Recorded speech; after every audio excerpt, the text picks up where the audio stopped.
yourselves discussing the plan and so forth, it seems you've come to the consensus that the first thing to try is the ultra-terrestrial beacon, which is stored in this very cathedral.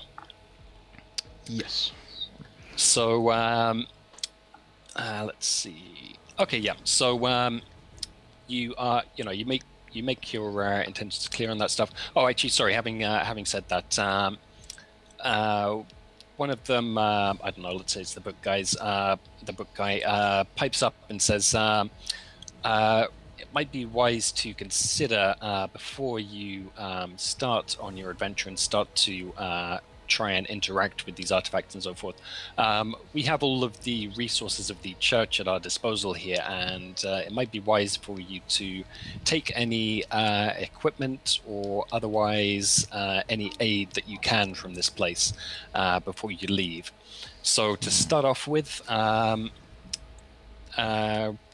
I'll roll up a bunch of gear and stuff for you to take on your adventure, and also just if there's anything you can think of that the church would have that you want, then say so.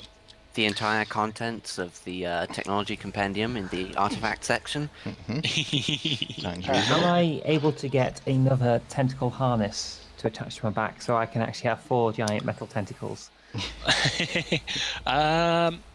Yeah, why not? Let's say each. So you're still bound by the limit of like ciphers and stuff, and just a similar limit for kind of artifacts and things like that. So you can only take so many, but you can. In fact, yeah, let's actually go ahead and say this might take a little time, but screw it. This is kind of the planning episode. Shopping. Exactly. So let's say you can basically just take whatever. You can basically replace all of your ciphers and artifacts and stuff if you want out of whatever you choose out of the books. Okay. But up to your cipher limit in ciphers, and with artifacts, I don't know. Well, let's say you can have 1 each. Hey. Apparently, I can get a bladed tentacle harness and a clawed tentacle harness, and the clawed one has giant grabby claws on the end. Nice. So I can actually use those ones to climb and the other ones to attack. Nice. You can certainly take that as your artifact if you want, so a kind of upgraded Doc Ock type setup. Yeah, I'm sure that's in canon of at least one of the various Doc Ock incarnations. If anyone doesn't want to be searching through the whole book for whatever you want, I can just roll some. So ask. Yeah, just roll some. I find that almost more fun. Yeah, actually, All right. that would be kind of cool. Cool. All right. Let's see. Let's say I'll roll 12 ciphers and 6 artifacts just for the hell of it. Okay, so ciphers.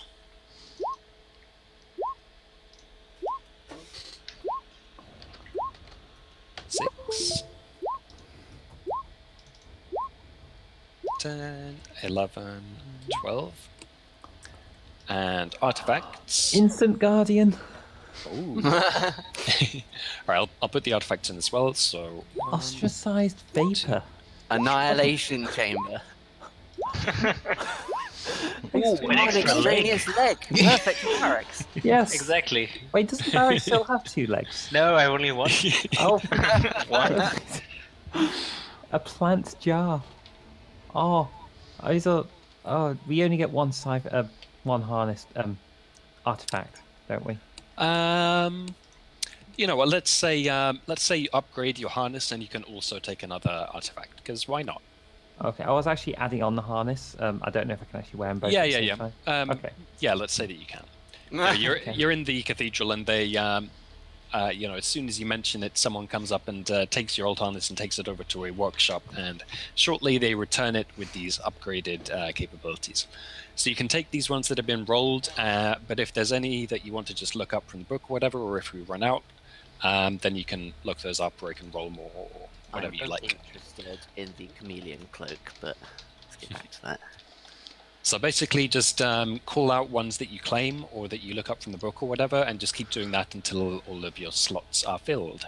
Okay, so the chameleon cloak is thin, lightweight, transparent cloth. Activated, takes on the colours and textures of everything around the wearer for 10 minutes. And it depletes whenever you roll a 1 on a D100. Well, I can't take the chameleon cloak because I'm already wearing a cloak. I could chameleon it up if you... I could. Ooh, that's a point. Could make it like a stealth bear cloak. Yeah. I think just in general, like, don't be hesitant about just piping up and claiming these things, because otherwise, you know, Yeah. no point just arguing over every single one who should get it. Yeah, I'll just claim whatever somebody else claims, and then fight them. No, I mean the extraneous leg sounds amazing, because then I have like, I don't know, like one weird metal leg. Although the plant jar, I don't know what that is, but it sounds amazing. Plant jar. Unlike a mechanical leg, this cybernetic limb is meant to be affixed to a position on a host body that would not normally have such a limb. Exactly, yeah. So it doesn't replace. Like I don't have like. I mean, no. Basically, the leg will be attached Go to wherever you my want, I belly guess. button. Sure. So I lean forward, and then I sort of gallop. Yeah. Oh yes. What happened to your other leg again? Did It turn fell into off. more- It fell off. So Yeah. you've got more like one giant Yeah, snake. I got I got a tail, and then I got Okay. but when the tail sprouted, the leg fell off. Okay. As these things go. I like the idea of a galloping snake. I was thinking, I mean, do what you like, but I was thinking you could also just put it on the end of your tail so that you can just do super kicks with your tail. Oh my god, that is amazing! Yes, yes. You could attach it to your arms to give your punches the power of kicks. Oh my god, Punch kick. it could be a kick punch. But yeah, I've got to look up plant jar. Chameleon Yeah. cloak sounds interesting, but I have to know what plant jar does. Oh, it's in the core rulebook. It's in the core rulebook. Wow. Okay. Yeah, if it has an asterisk, it's in the core one. Oh. A living plant placed inside this device remains alive until removed, regardless of light, water, or other conditions. It's kind of cool, but if we still had a bob, that would be cool. if we needed to preserve Okay, Bob's hold on. life and What yeah. what did you want the plant jar to be? Because Oh, it probably I don't- can be that. I don't know. I just Okay. want a plant jar. No, I think The okay. name sounded better than I could imagine, but it wasn't. I'm thinking it should be like a sprout of bob. An instant bob. It's like an instant. It's like like a Just kid. add water. Exactly, and then we can sort of communicate with Bob through Do that. you really We want to just say, try and replace him? Well, I'm thinking more like, do you remember the instant growth cycle we had before? Where we just sprayed it on some of the some offshoots of Bob. If I we had think a few if spare you wanted twigs- to be, it can definitely be like a jar with a little bob sapling inside, with the capability to just instantly grow a new bob if and when you wish it. Does he also dance to music as well during end credits? Absolutely. Brilliant. Get the Jackson Okay. 5 ready. I don't know, what's the annihilation chamber? I think did Minim small, have? small canister. Anything placed inside it is instantly and permanently destroyed. That sounds useful. Could very well be. I also, I was just as I was looking through my ciphers, I still have that weapon of mass destruction that keeps replicating, and I feel like we should place that in one of their ships. So when they replicate that thing with them, and then we blow them all up. That's genius. Probably not going to replicate unless they retreat, but that's fine. If we put it on one of the ships at the back and they do retreat, then yeah, we can get them to. Yeah, it could work. Do you still have that? Did you not use that? No, because I just ended up, crushing that guy's skull. Oh right, yes. Okay, well I can take that from my cipher list at least. That means I can have another cipher. Subdual field. Didn't I give that to Minim? No, you gave me a something else.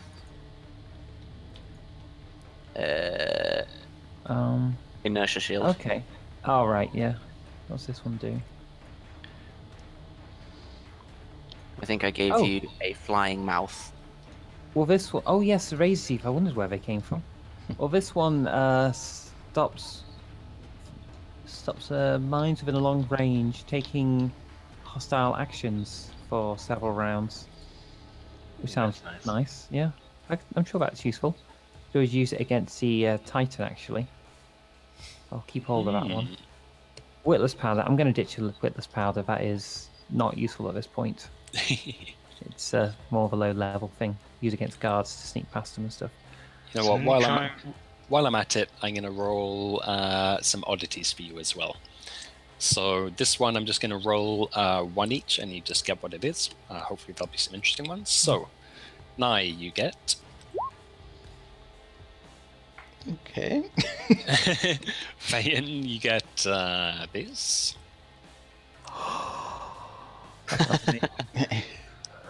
Minim, you get.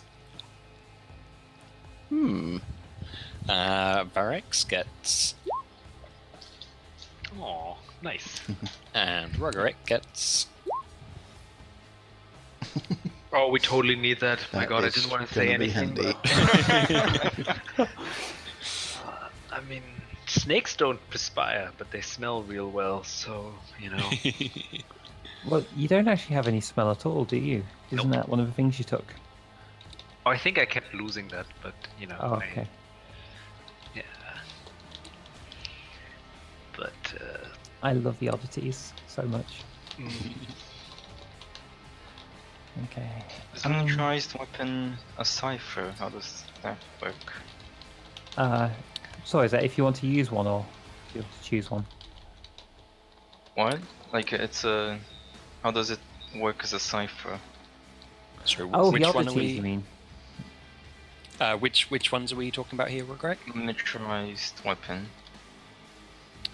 Yeah, that is a cipher, so that should be in the technology compendium. Yeah, but how, like, it says that it's just a small weapon that grows. Does it just grow once and that's it? Are you able to copy and paste in the text into the chat? Well, that's a really short. That is pretty much a description. Oh. It grows instantly into a full-size weapon. Yeah. That sounds like might be it. Actually, it's just a. Yeah, a in that case, cipher, I'd isn't it? say it can be like, you know, you have access to all the normal types of weapons, basically. So it can just be any kind of reasonable weapon you want that is just comes in a tiny hideable form that you can then, you know, grow up into a normal. I just had a great idea. Assassination technique. You make the weapon really, really tiny. You put it in some water. You drink the water. You say, you activate it, and the weapon grows inside the person. And Yeah. So all we need is lots of these and to hold some sort of dinner party for everyone. let's welcome them. Well, that's a thought. Ooh, I like this one. There's a There's a mystery box as a cipher. Mechanical object fitted with a red button.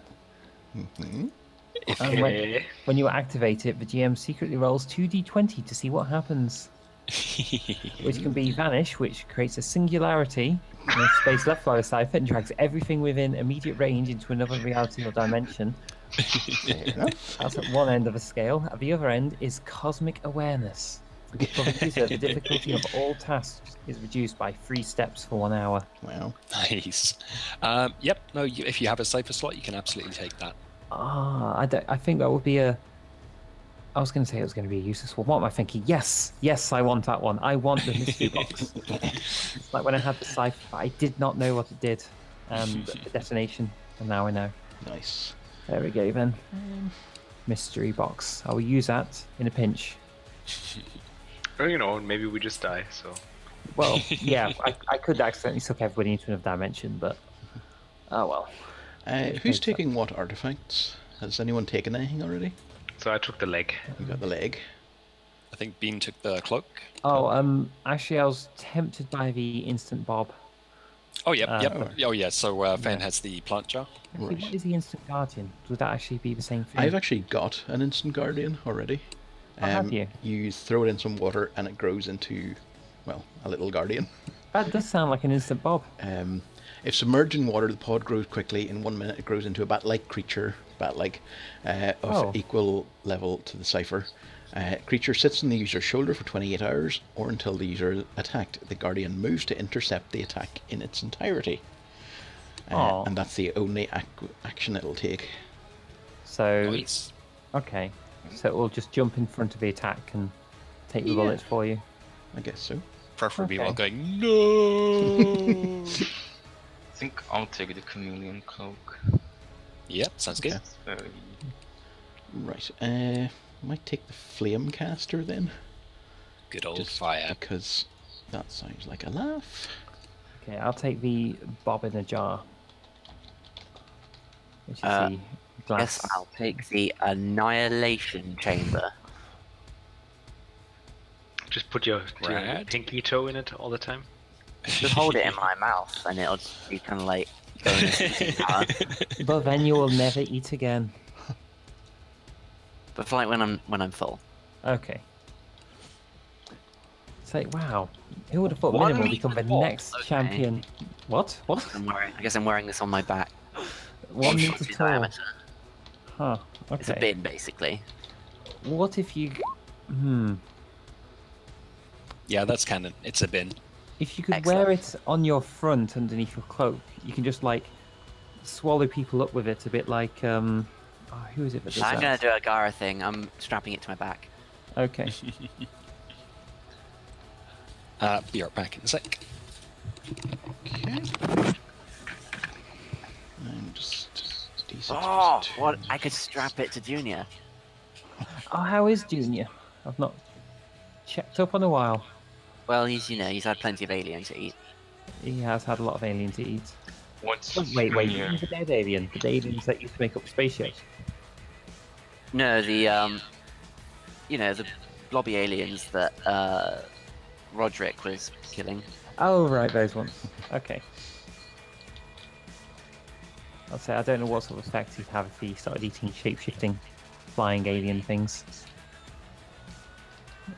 I'm sure it'll be perfectly fine. Yeah, why not? Junior is a little spider creature which were infesting a previous adventure, and he kept one. And now it's his baby. I've noticed the echo is actually coming from Corvine's machine. I can see the Yeah. little green thing in the corner. Presumably it's louder now because they've taken their headphones off, That would make sense, actually. so less blocking the speaker with the... Yeah.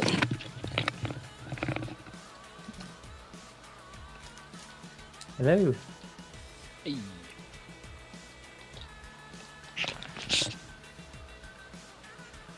You are being awful and echoes all over. Echo. Echo. How are people doing with filling up their slots? Oh, right. think So I've I got have it lots done of slots now. that are filled. where did I put it? Oh.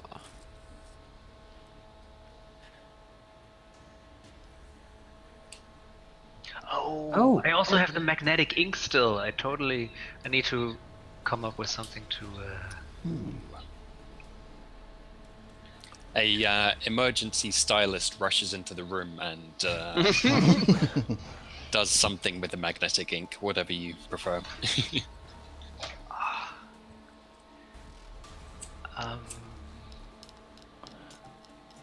Okay, I've actually just realised that I don't need my kinetic shield anymore, so I can give that to someone else. Don't think Oh I've yeah, used because it you've got even. that. How does that work, by the way, having an infinite I can't be hit by things that would hurt me. ever? Yeah. But it does also bounce you around a lot, so that's going to be I interesting. don't think so. It's just anything that would hit you with enough force to hit you doesn't. With enough force to do damage. Huh. Because I was planning on using it as like a Is that just like launching device? kinetic things? Yes. So it's like physical impact. Yeah. Were we going to do something with that magnetic ink, by the way, Varix, that I'd be able to Yes. like grab onto you easier? Or Yeah, maybe on the tail, yeah. but what to put there? If you're putting your cyborg leg on your tail, you could just make it really magnetic as well. Yeah, exactly. Did somebody take Metal Death already? No. Metal death. Metal Death. Didn't you try and use that on Zolokoth, but you didn't manage to actually activate it in the end? Was that the same one? The one that Produces dropped on a the floor. stream of foam that covers an area about 3 feet by 3 feet, transforming any metal that it touches into a substance as brittle as thin glass. No, this doesn't sound like it. No, I don't think that's the same one, but yep, you can certainly take that if you have slots. Okay, yeah, I've got 1 slot left over. I thought the Bob in a Jar was actually a cipher, but it's an artifact. That was 1d6 plus 2, I think. So yeah, who wants a level 7 kinetic shield? Basically, if anything gets shot at you, the energy field tries to slow the thing down, so that let's see, it gives you a better chance of dodging it. Speed defenses against such attacks are modified by 1 step in your favor, and even if you fail it, you get +1 armor against the attack. Nice. Okay. Is that an artifact or an oddity? Yeah, it's an artifact. Depletion 1 in 20. Right. Maybe Well, the relatively more fragile people should Yeah. take that. Well, I think Nye gets into combat a lot, so... Yeah, and Nye doesn't have any armor. yeah. True. Okay. Well, Yep, I'll sounds get like a rid. good bit. I'll get rid of the flame caster and take that instead. Well, no, this is just something extra that I have. Oh right. So it's an artifact. I'm gonna say each person can only have 1 artifact though. Yeah. Someone okay. should actually take this flame caster because it can like cut through 6 inches of steel for each minute the device is used. Okay, that That sounds might be a handy. bit like my Metal Death can instantly transform anything into up to 6 inches of steel into thin glass. So, Nice. Those could make some good lockpicks. Yeah. yeah. Okay. Then again, oh, it's an artifact, isn't it? So that one's actually reusable. But I've already got my my bob in a jar and the tentacle harness thing. So, yeah.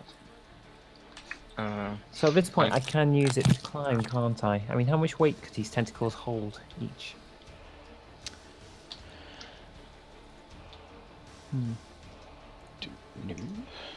sure. I mean, we can say they're, at least your own weight plus probably the weight of at least another person. At least my weight and one other quite irritable spider-based superhero. That's how it works. I can see the sequel to this end up being me fighting Junior or something in some sort of various shenanigans around the world. Right, let's give it another 5 minutes and then call time on the gearing up. You can always, if you have slots left over or whatever, you can always just kind of do that out of the session. Yeah. I switched my sonic hole for a miniaturized weapon, and Nice. dimensional cloak for image caster. Sweet.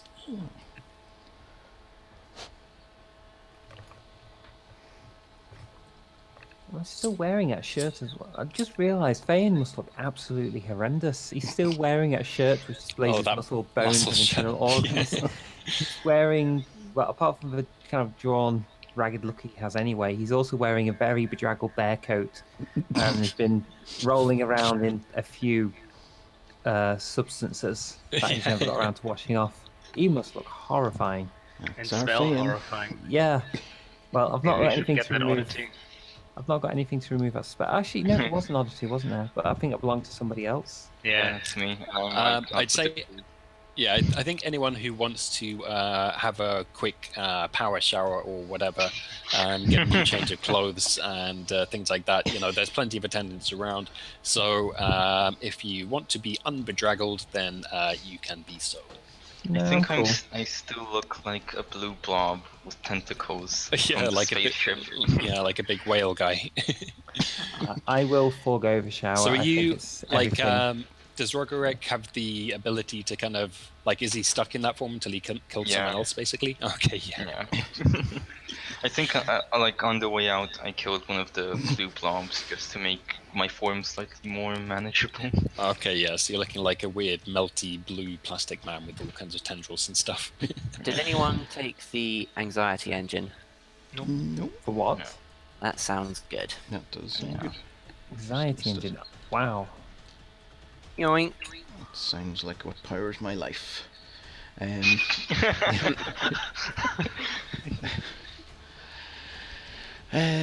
Yeah, I think I'll definitely take a shower.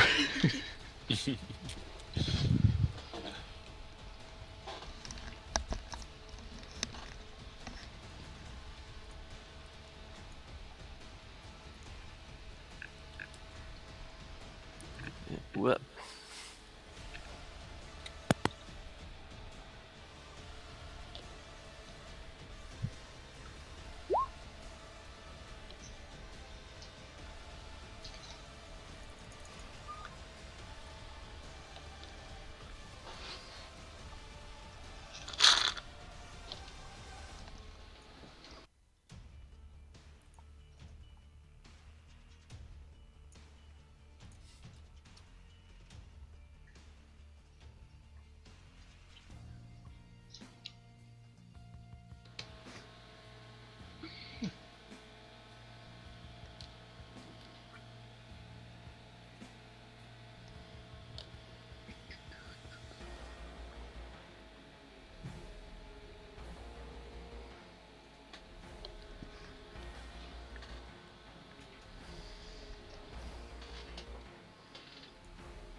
So did you find all of these images on Pinterest? Coraline. Yep, they're all from Pinterest. Good old Pinterest. I've got almost 6,000 images saved on there now, so Wow. It's a very handy thing there. yeah. So do you actually search for them to find particular ones, or you just hit a No, you- randomized button and say, yeah, that looks awesome, that'll do? No, you kind of sign up. Sign up for like keywords, and you also subscribe to other people's Pinterests, that are themed and stuff. And then it just kind of builds up a feed of kind of random images, basically. So I just scroll through those and just save the ones I like. Okay. It is very cool. Very handy for getting character ideas as well. I just love that giant robot with a bird head. Literally awesome. a bird as a head, not a head of a bird. It's kind of like, it's just in a giant mech. Yes.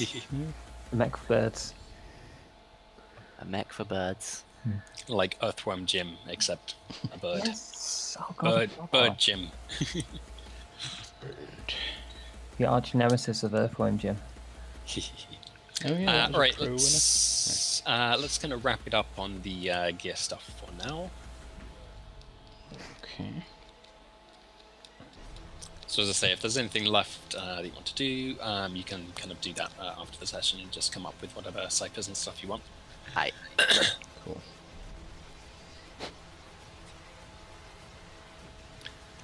So, after you have gone through the kind of stores and stuff and kitted yourself out with all the latest and greatest gadgets, and also in some cases had a quick shower, and generally spruced yourselves up and got yourselves ready for the considerable hardships that no doubt lie ahead, let's say you've left the council chamber, but so you've let them know that you want to try the ultra-terrestrial beacon first in order to try and gain an early ally in your forthcoming adventure. So the lady with the green helmet comes out to join you and bids you to follow her down highways and byways and through the passageways of the cathedral into a so the most of the patches and stuff that you've been going through have been relatively kind of open, like open access. Just anyone can turn up, and anyone who's authorized can turn up and just take books off the shelves and machines and stuff like this. The place that she takes you to starts to become more and more secure. You're going through like bigger, heavier doors with more locks and guards and monitoring mechanisms and stuff like that, and she takes you down a lift into a very large like at least say 50 meters across by about 100 meters deep, kind of I guess egg-shaped kind of chamber, which is lined on the outside with something a little bit like kind of noise-canceling foam, I guess. It's kind of cut into the pyramid shapes, and at the bottom of there is a kind of white chamber, kind of brightly lit. Anyway, she escorts you through there and takes you into a room which is, let's say it only contains this one item, which is, let's see. One thing I was meant to ask actually before we moved, Yeah, sure. would it be best to be sort of readying ourselves for the next item that we want to do, so that they can sort of make preparations on it? Oh yeah. There's preparing the warp and stuff, and which is the location that you want to be going to next? What do I'm we think? thinking the armory, personally. Yeah. Okay, what was the mountain barrage? I don't remember that. Oh. So that's kind of like a big defense battery of guns and lasers and stuff. So it's kind of like anti-aircraft battery, Okay, sure. but like the size of a mountain range. Excellent. Oh, So not it's the bad. size of a mountain range. Yeah. Well, more or less, yeah. It's built Okay. into the mountain range. It Okay. fires mountains. I thought it was just in a mountain range. Okay, that's actually that sounds really awesome, actually. And you have to make jokes like, if Mohammed can't go to the mountain will go to Mohammed, that sort of thing. Is it basically volcanoes on gimbals? You will have to find out when you get there. Okay. I mean, I still think the armory is probably a better first choice because It'll just give so them time to arm from it and Yeah, equip, or sort of acquaint themselves with the equipment. we might find something Okay. cool there as well. Yeah. Maybe. Loot. Yeah, definitely. Sort of better Bean's just station mobile. obsessed maybe? with arms at the moment. I want all the arms. Cool. Okay, so Yeah. so the desert armory is going to be your next location. Is that right? Yeah. Yeah. Cool. Okay, so various attendants and messengers go off and start attending to the business of preparing to transport you there. And in the meantime, you are in this chamber. So the item which is held down here is a... it's like a small, I guess, like TV-sized, three-sided pyramid, whatever that would be called. Or is that just a pyramid? I don't know. Anyway, and it's it appears to be made kind of like of kind of grayish glass or crystal. However, it will be apparent, especially to Minim, that it is in fact not entirely in phase with the rest of the reality here. So it exists in at least two planes, and Minim in particular would feel a great amount of kind of latent. Actually, no. Let's say Minim actually doesn't feel anything at all of this thing. I feel nothing at all. Which, if Suddenly. anything, is somewhat unusual. So the lady basically explains that this artifact has been in the possession of the church for almost as far back as their records go. It was left here by this being who is called... Let's do the name generator. Ooh, I like this. It's called Now Praili. Now Praili. And just to remind you, that's this kind of ultra-terrestrial being which seems to have some kind of connection to this planet. However, beyond that, they are not very clear on its nature, other than the fact that it's described as turning the tide of a war in long times past. However, they've tried various methods to try. I mean, they've been reluctant to actually do too much testing on it in case they accidentally activate it, because they're not sure exactly how this being is going to react to being contacted or what actually happens when this thing is activated. But all of the methods that they've tried to use so far, despite being sophisticated, have not managed to get any results. However, despite not feeling any kind of force or sensation or whatever of this thing, Minim, somehow it seems like a very familiar item to you in a way that you can't quite place. Well, he's very interested in it and is kind of all over it, I guess. So, figure out what it is. yeah, so let's say, well, do you touch it? Yes. I thought you might. So what happens when you touch it is, it looks like a solid object, but let's see. Yeah, let's say when you touch it, your fingers basically go straight through, and you're able to reach inside it. But when you reach what would be the other side, you don't meet any resistance and are able to continue reaching further inside it. When you do that, let's see. So the sensation, it's a weird dimensional monster thing, so it can't be fully described to Euclidean beings or whatever. But it kind of feels, if anything, like you've stuck your hand into a car wash. The big spinning brush things.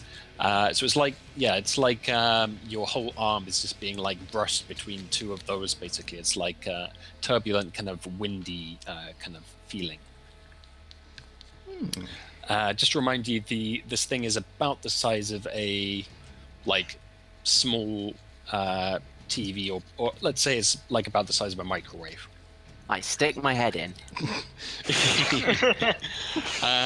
What happens when you do that is, let's see. Okay, so the others see you just scamper up to this thing and poke and prod at it, and then just suddenly dive your head straight in. Whereupon, from their perspective, it basically, let's see.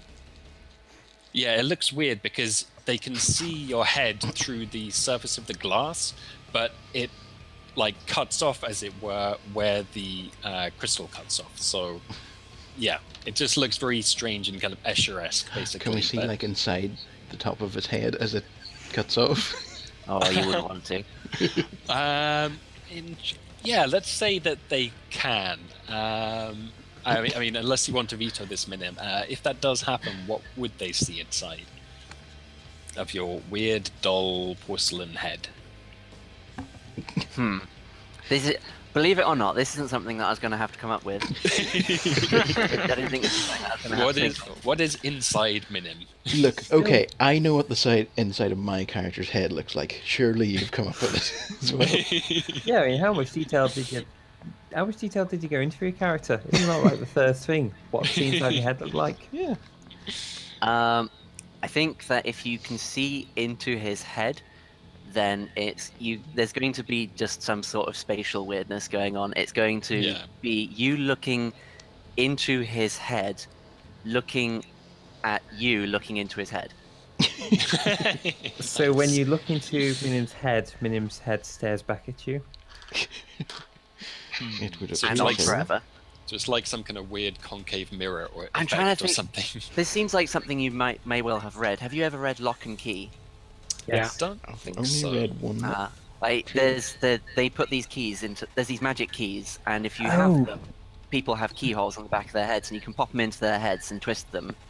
Or was this one key? I think it's just one particular key. yeah. And then their head opens up, and you can see their thoughts walking around inside their head.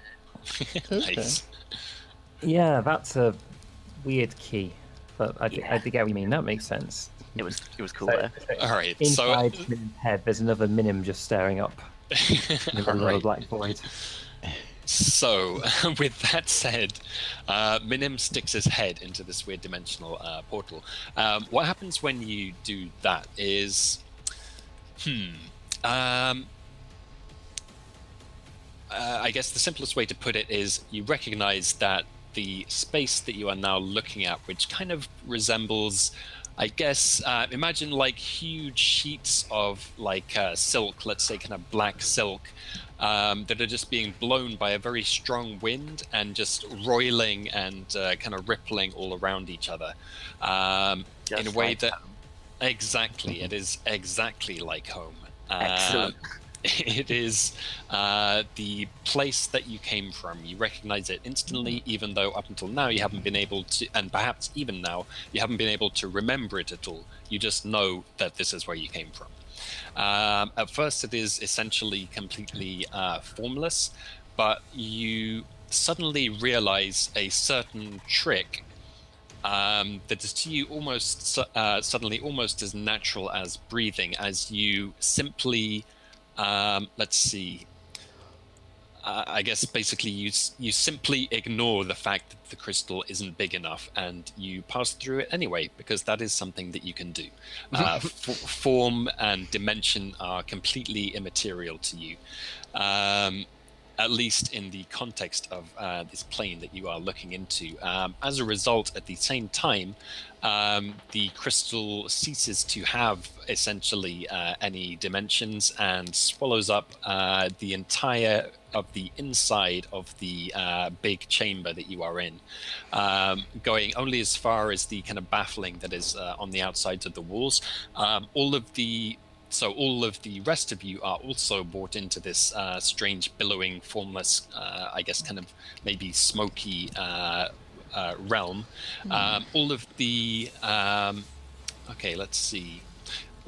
Immediately as that happens, all of the physical structure of the little chamber and the pedestal and stuff that was brought through starts to collapse and basically kind of ripple away, and the same thing threatens to happen to the rest of your party, Minim, unless you can make a intellect roll difficulty 4 to take control of the space immediately around you.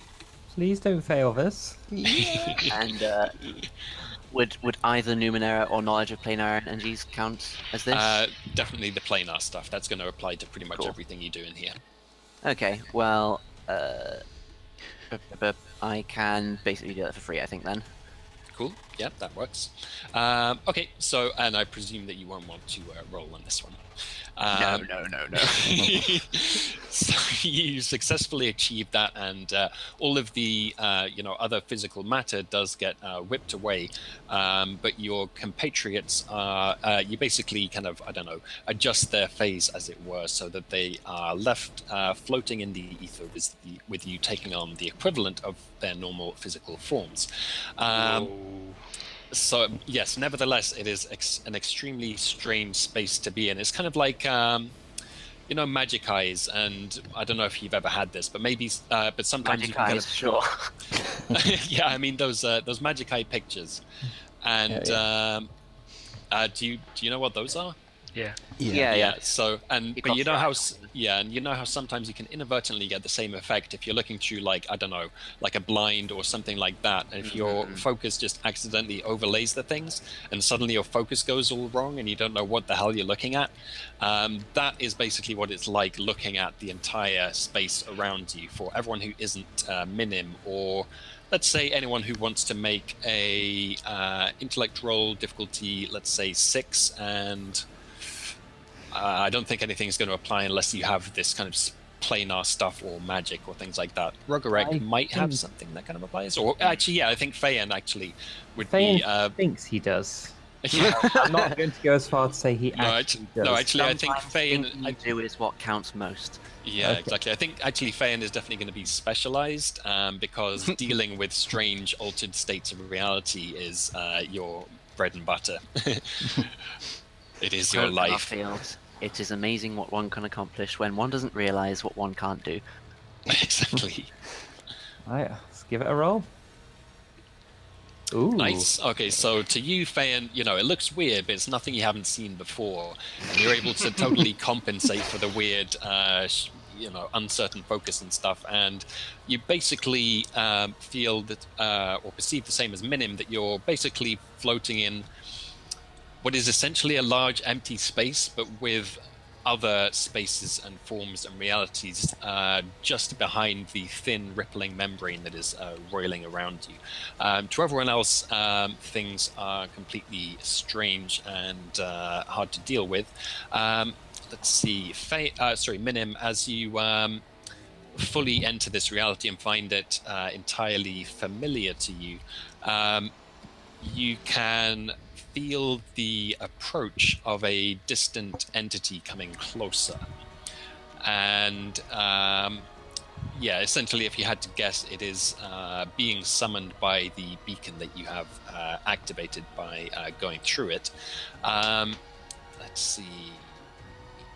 Okay, so as it approaches, you don't like see any specific form kind of visually approaching. You just have the sensation of a presence and a will, I guess you might say, making its way through this weird altered reality state. And it seems to draw itself up before you while still concealing it, like deliberately concealing itself from you.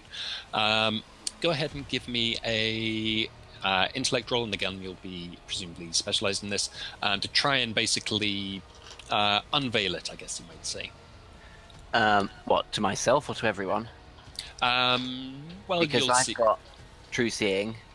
Ooh, so what's true what's senses. that? You can see in complete dark, blah blah. You recognize holograms, disguises, optical illusions, sound mimicry, and other such tricks for what they are. Okay, Don't know if interesting. that Yeah, I think counts. I think for most. Oh, cool. I think for most people it wouldn't, but I think certainly for Minim it kind of would apply to this. So in fact, you are able to apprehend the form of this thing, and let's see. No, I don't want to reveal everything about it just yet, but you do. Sure. You do basically, like, you get a fix on it basically, and it becomes essentially visible to you as a big kind of nexus of force that is clearly some kind of creature, although you haven't quite yet been able to resolve its true nature, you might say. You can probably try communicating with it if you want to. It seems to be currently basically observing and reacting to your presence, and it seems it's about to do something in reaction. But you can do something first if you want. Also, if anyone else has anything in particular they want to do at this stage, they can. No, I'm just I think I would be freaking out. equally, if not more, freaked out. I think I feel like you're doing the like a scene out of like early Doctor Who or something, where the camera is just like zooming in and out of your face with like wibbly wobbly effects in the background. You're going like, oh my god! Okay, so unless you do anything else, what happens is Minim especially and somewhat Feyen have already started to kind of adjust themselves to this space and try and amend their perception of it. But what happens now is that this creature, what was his name again? Now Praley. Let's see. It in turn takes action to basically modify the space and your perception and what is happening here to its own ends. And what happens is, all of you, even the ones who didn't get that perception wrong before, the space suddenly resolves for you. It becomes not so spatially and dimensionally ambiguous as it was before. Instead, you suddenly get the sensation that you are in what initially starts out as kind of just like a big white empty space, but you have a sensation of traveling forwards at incredible speed, and you feel a sense of presence like far, far in the distance, kind of on the horizon directly ahead of you, which you are rushing forward towards incredibly quickly. As this continues, the space around you starts to basically resolve and take on form, and your memories of your life, I guess before you even joined the company, in fact starting from childhood, start to flash up around you. You can all see each other's memories as they, the scene briefly forms around some particular impression or kind of memory from your pasts, all kind of jumbled over each other in a kind of collage-like shape, and all rushing past you incredibly quickly. So you get flashes of each other's kind of childhoods and growing up, and any particularly significant events that have happened to each of you. Let's go ahead and say I want each of you to just quickly sketch a quick vignette of one of your memories. So let's go from left to right. So let's start with Nai. Okay, well... It can even just be like a sentence or two. It's up to you. Let's say you see basically her sitting around a campfire that's hanging off the side of a mountain, or what she thinks is a mountain. And she's saying that she's going to be the youngest person ever to be on the village council. Nice. So the the entire form of Mother Mountain basically just rushes towards you out of the distance and like zooms just like a foot past you on your side, and you briefly perceive Nai's kind of memory of saying that as it rushes past you. Then we have something from Feyen. Okay. I'm thinking just Feyen as a youngish child, full of hope and excitement and optimism about the future, and joining the army and going on wild adventures and seeing great and interesting sights. And Feyen looks at this person; he does not have a clue which of the party members it is. So nice. So whereabouts did you grow up? Just kind of vaguely. Was it like? It was in in the Steadfast. Yeah. Was it? Choose a specific location? Okay. It Yeah. wasn't So the area he joined the group. Yeah. So let's say the rushing space kind of takes on the aspect of a desert. You see this huge, actually, let's say it's a kind of smallish city that kind of approaches your view, and your forms kind of rush down this street, and you catch a glimpse of a young kind of Feyen, I don't know, gazing admiringly at a recruitment poster with his older brother who is in the army by his side or something. That whooshes right past. Then we have Minim. I guess there's an image initially of what appears to be like a very small boy, an odd one who looks like a little Minim, but basically still looks mostly human. And then he sort of starts to look up potentially at someone who you don't see, and then just like the image starts to do that like camera pan thing, where it sort of like zooms in but the camera moves away, so the background sort of whooshes out, but he's being drawn back into it and starts falling in, and there's a rushing of blackness, and what was a face of contentment now turns to horror as basically devil daggers happens but invisible. Oh, man. And at which point he just kind of like falls into an abyss out of sight. So just to be clear, at the beginning, this was like a human child in the world, or was it like a creepy? Okay. No. It didn't look like a normal human. He's always been a bit interesting, special.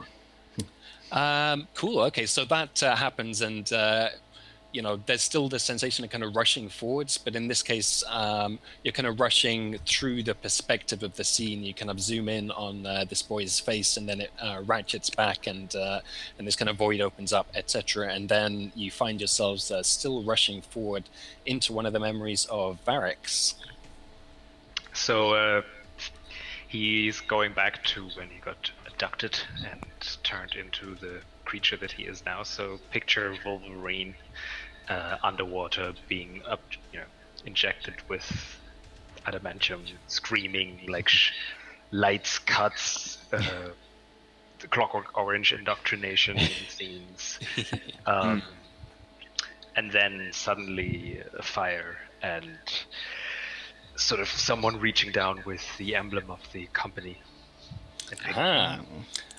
Cool. So the scene kind of rushes through this very wastelandy, out of the way kind of desert, and then it rushes through to this cliff and kind of through the corridors and hallways of a facility.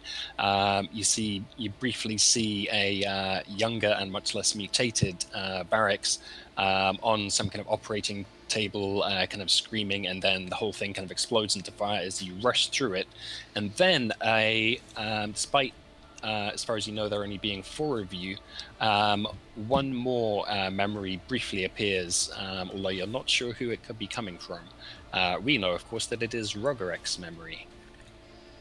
You see a little, normal-looking village with a little boy walking through it, holding the hand of a elderly woman who's struggling with like a cane and struggling to walk.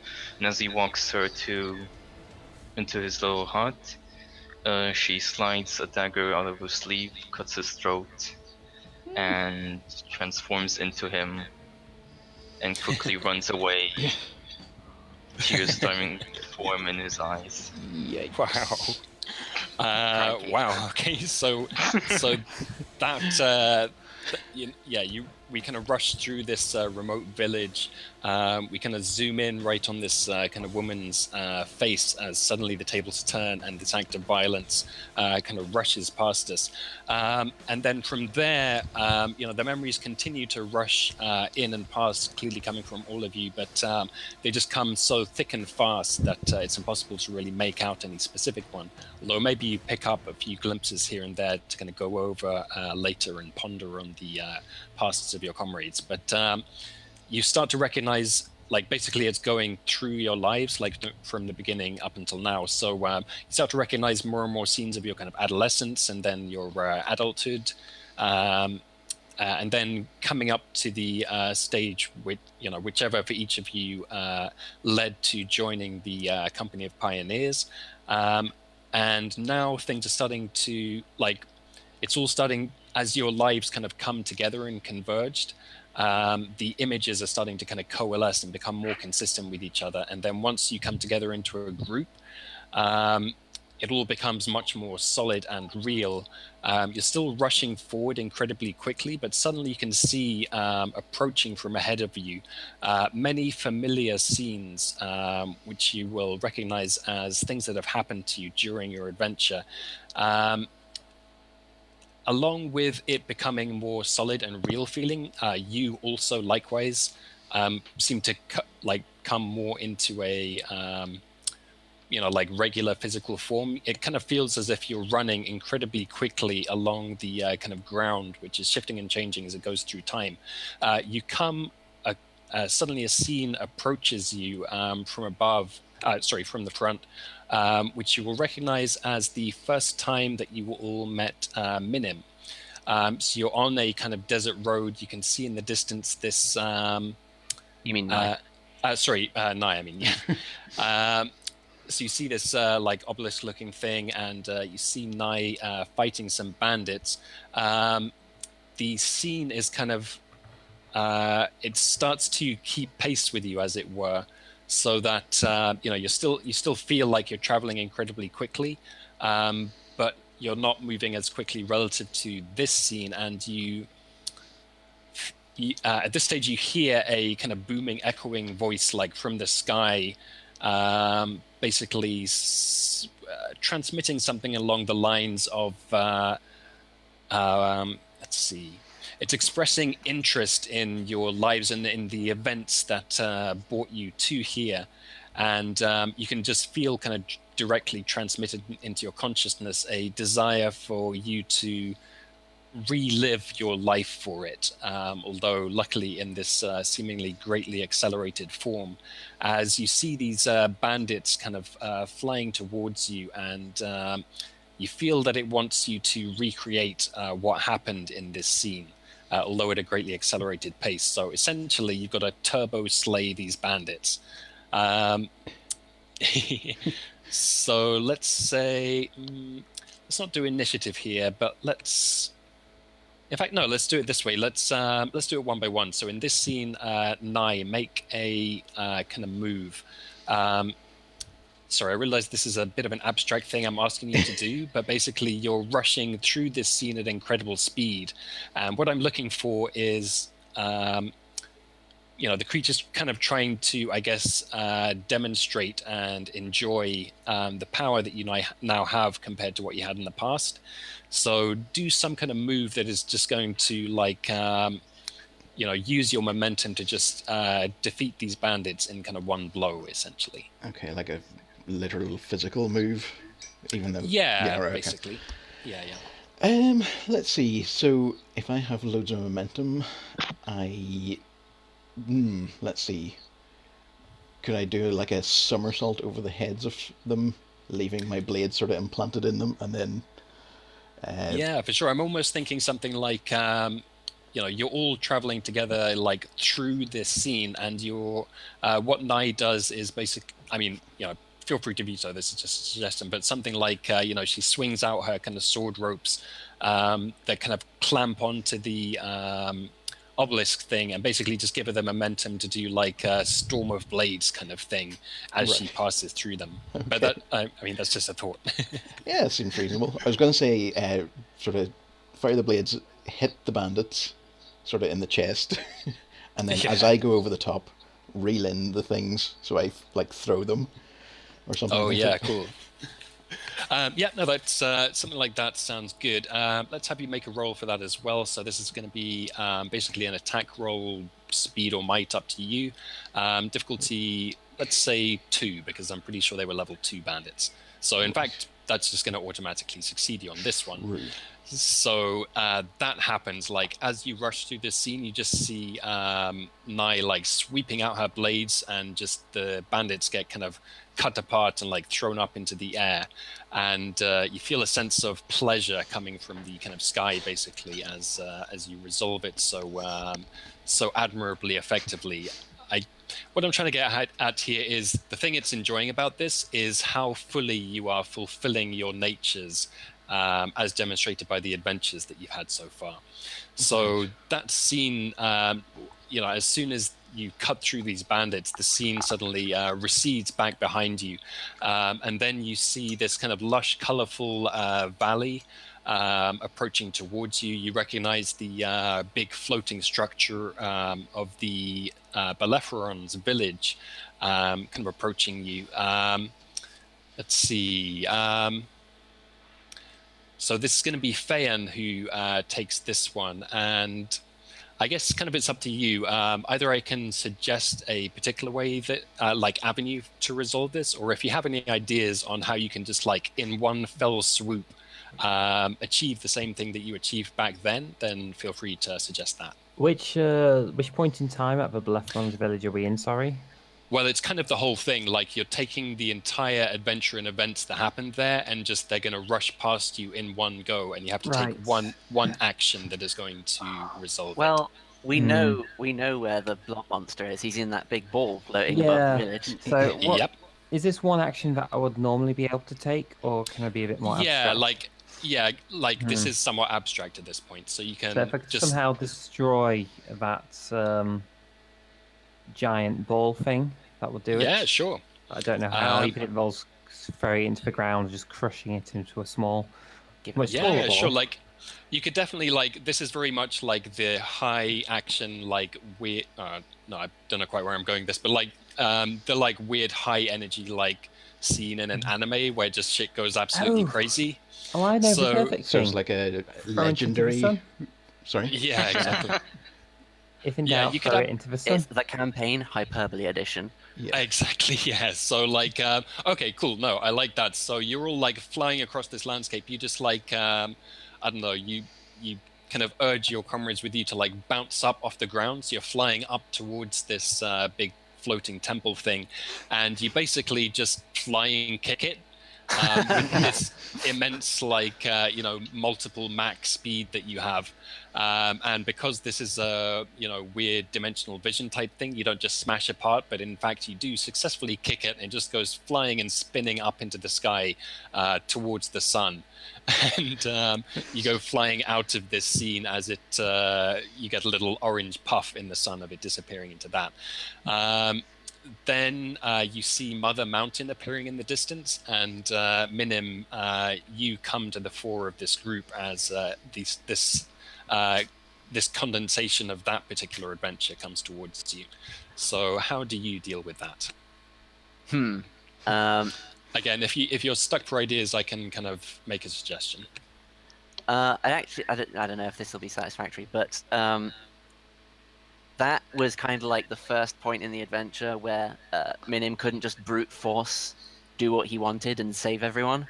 Yeah, that's true. So would it be all right if, because he kind of knows this spiel and kind of how this space works, if he just kind of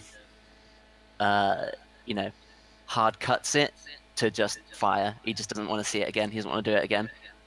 Yeah, I like that a lot. Okay, yeah, no, that's in fact. Make me a. So you can do that, but also make me a intellect roll, and this would be phasic stuff. Difficulty, let's say difficulty 8. This is like a supplementary thing that you may or may not be able to achieve. So where does 7 edge get you? That's 3, 6. That's like, what's that? 3, 5, 7. That's 3 plus 1. That's 4, and then let's put in 2 effort because we want things to maybe go wrong.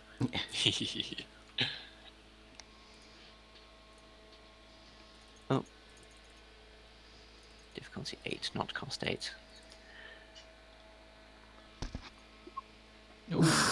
Oh, Hang on a minute. Oh, whoa, that's missing all Oh. the stuff, isn't it? Where did the edge go? I mean, I still failed it because it would have been a 6. Yeah. Green one instead of a red one.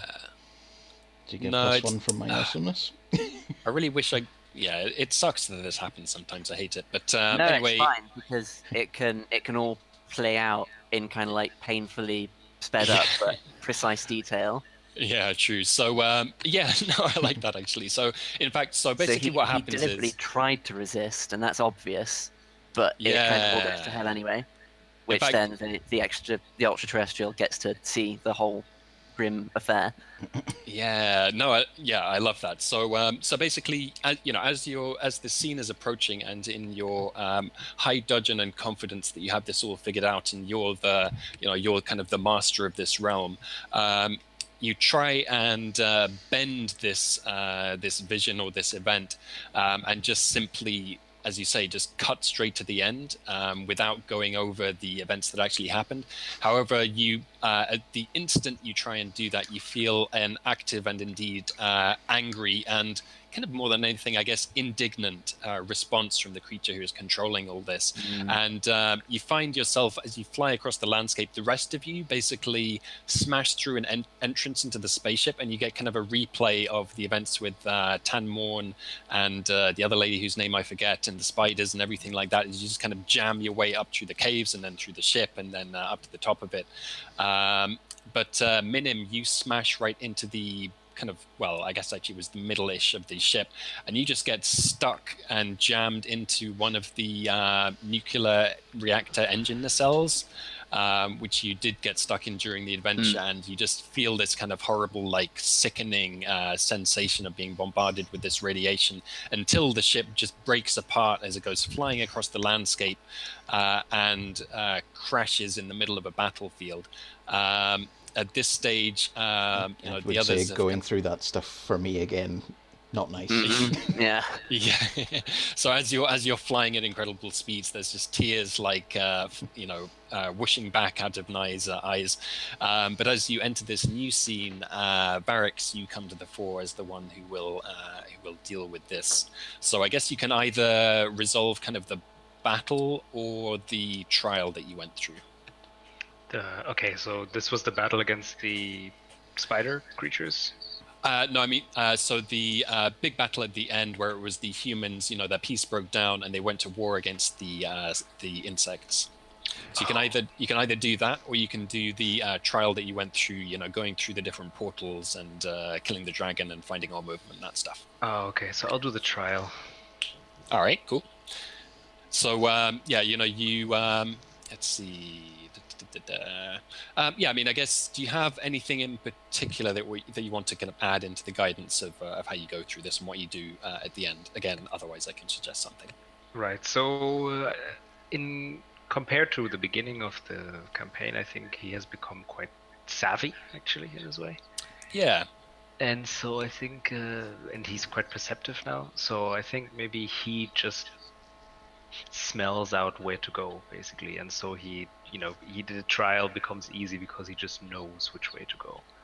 Yeah, nice. And also I think this would play into your kind of enhanced senses compared to everyone else. Right. Part of your awareness during this campaign is that I mean, Minim has his own, weird dimensional stuff going on in his spook phones and whatnot. But I think Barracks is just constantly like hyper aware of the surroundings around him and like all these heat signatures and like sense, and like sense that no one is able to pick up, and even just like vibrations in the ground, and maybe even other weirder senses that have just mutated in him. So I think, as you're rushing through this scene and you kind of fly basically right past the big dimensional anglerfish type thing that you fought and into this city, and the sensation is one of being kind of lost and not knowing where to go. And I think Barracks is kind of taking the lead in this kind of rushing group, and just you can just instantly sense exactly where you need to be, and everyone kind of follows you as you're just rushing through this city,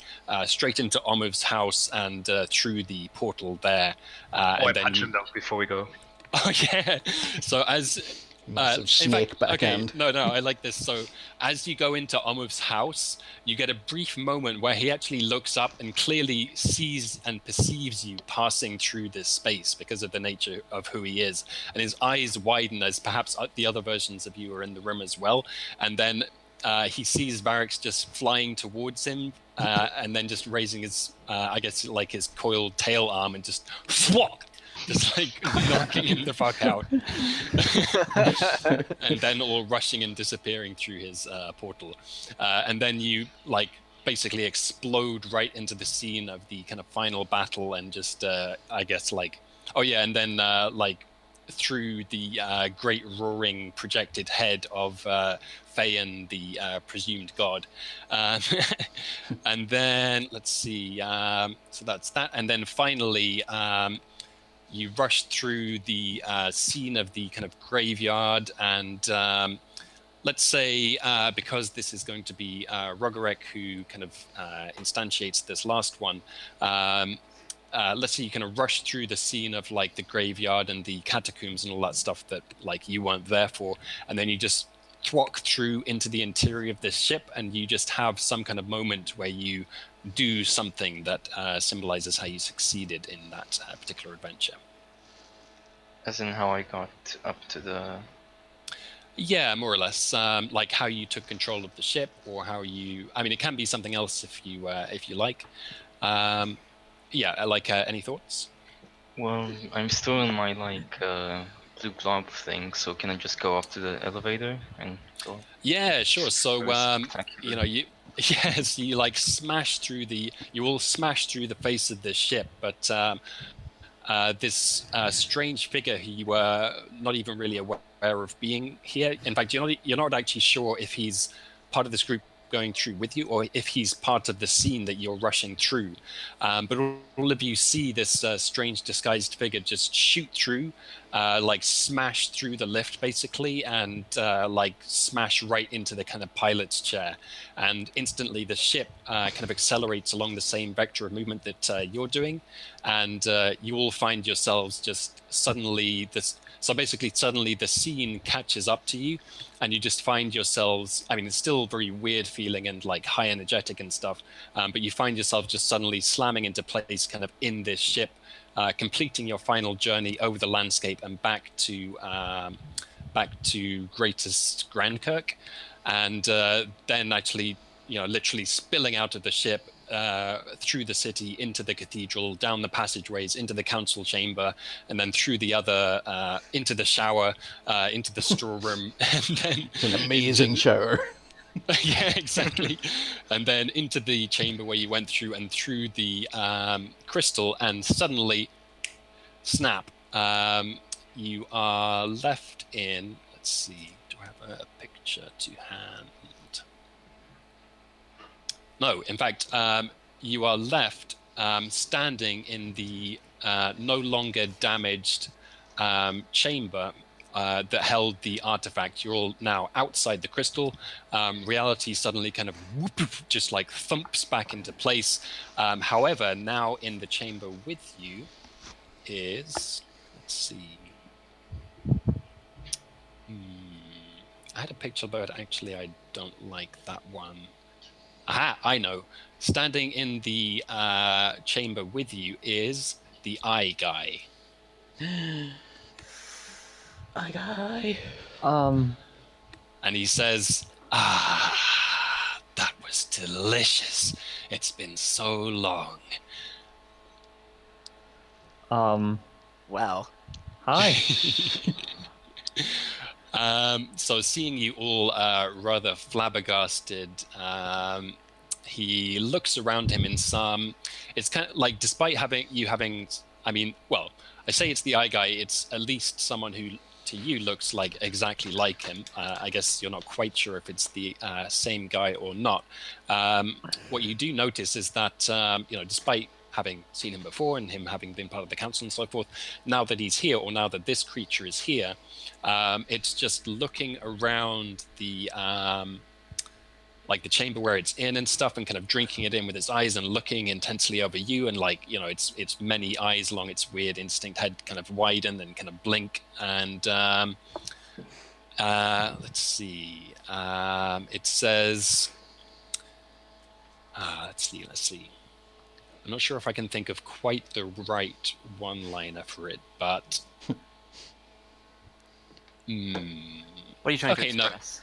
Okay, no, I think so what happens here is, having gone through this trial and you have brought it into this place, whatever its exact nature is, you're not quite clear.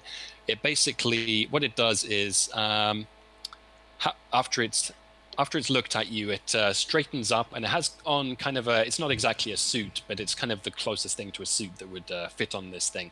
And it basically kind of shoots its cuffs, brushes down its collar, and then it looks at Minim with a strange, ambiguous expression that is almost one of intense recognition, as if it expects you to recognize it. Do you, if you feel like saying? Daddy? I don't know. Do I? Yeah.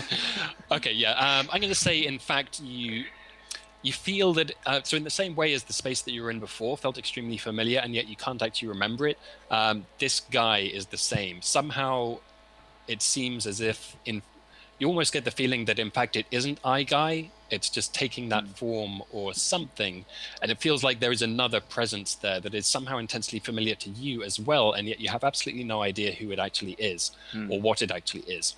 And with that, it blinks its top eye in what is clearly the equivalent of a wink. It looks around at all of the rest of you, so like its pupils are looking in different directions to look at each of you in the group, and then it gives it raises its weird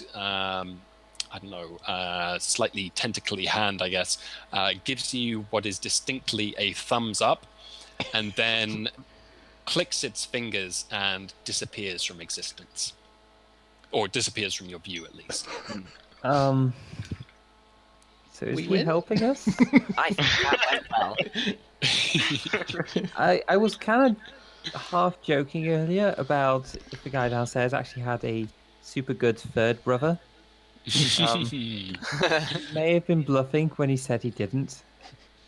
Maybe indeed. Maybe this ultra-terrestrial just heard you say that when he was looking through your memories. Thought, oh, that'll be hilarious. Ooh.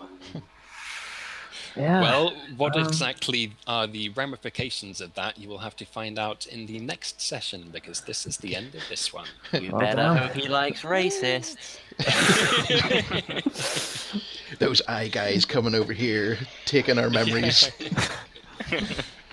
So that wasn't racist, it's just that they all happen to look exactly the same. How was I supposed to tell one four-eyed guy from the next four-eyed guy? Some of your best friends are four-eyed guys, I'm sure. Yeah. There are lots of four-eyed people. I wasn't quite sure how to present that kind of last bit, but I think it went well. I think it got across what I was going for. Yeah. Nice little bit of character backstory in there as well, subtly woven in. Yeah. Yeah, that was nice. I was very happy. Did you guys see, what's the word? Inside Out? Yes. Oh, yeah. Oh, yeah, I guess it's kind of like that. I feel like going to the abstract place. Where was the abstract place? I don't remember that scene. When they try to take the train of thought. Oh, yeah, and they go through this space and they all start like turning into shapes and stuff. Yeah. Oh no, we're two-dimensional. Oh no, we're starting to go into abstract impressionism. All that kind of stuff. Yeah, no, I like that. Cool. All right, so yeah, next time they will have prepared for you to transport to the Desert Armory. Now that you are nice and prepared and seem to have enlisted the help of an ally, That possibly. didn't take too long, did it? In theory. So Well, No, let's that see. one was taken at a breakneck pace, but it will remain to be seen how difficult and involved the other ones will be. Yeah, cool. nice one. Cool. Good So session. that's it. Yeah. So obviously you'll get one more advancement. So feel free to either bump your numbers or go hunting for another ability from the book. And also, if you have any slots left over for ciphers and artifacts and stuff, you can go ahead and fill those up. Okay. What's